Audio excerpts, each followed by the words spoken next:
Hello everyone. Today I'd like to talk about a relatively obscure genre of gaming and give my reasoning as to why it's been misrepresented. Whoa, what's up guys? Arlo here, and today we're counting down the top 10 Pokemon that look like butts. Let's start with number 10. Whoa, hold it there.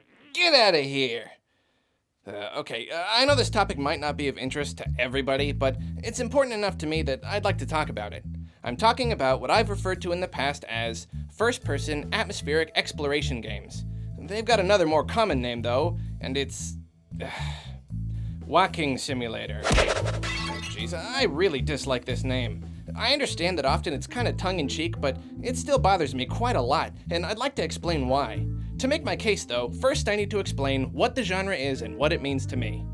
Brought into the greater public consciousness by games like Dear Esther and further popularized by games like Gone Home, first-person, atmospherical, walk-exploration, whatever you want to call them, place greatest emphasis on story and or atmosphere, with puzzle elements being common but not required. Sometimes this means experiencing a non-linear story in an interactive way.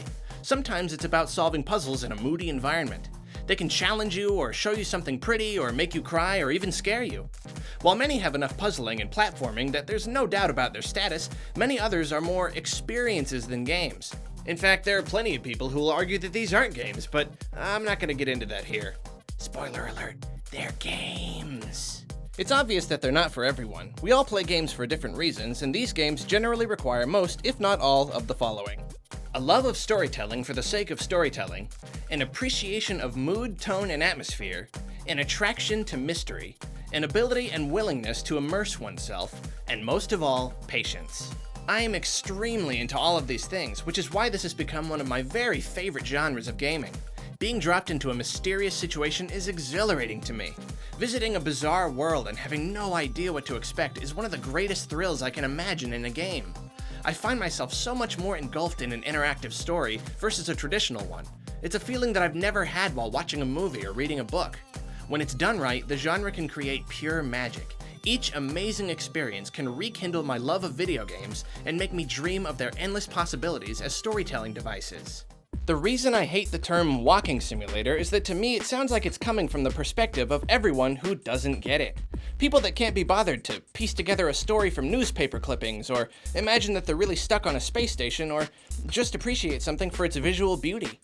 These are the people that coined the term. And it's totally fine for them not to like these types of games, like really, it is just a preference thing. And I know it's kind of a joke name, poking fun at the genre, which is also fine. My problem isn't that the name was created, it's that it's become the most common name for it.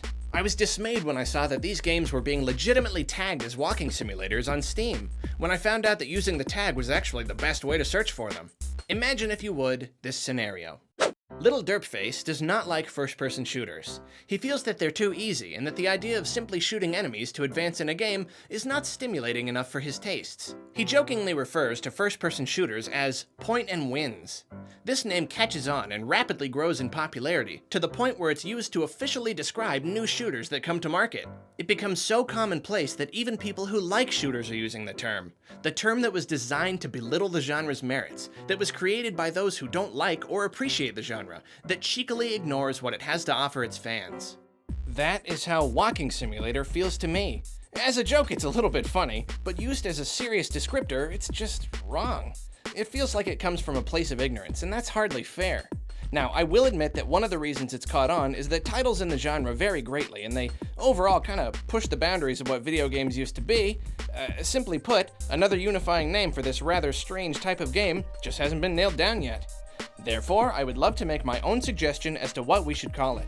I've been saying first-person atmospheric exploration, but even that doesn't cover everything.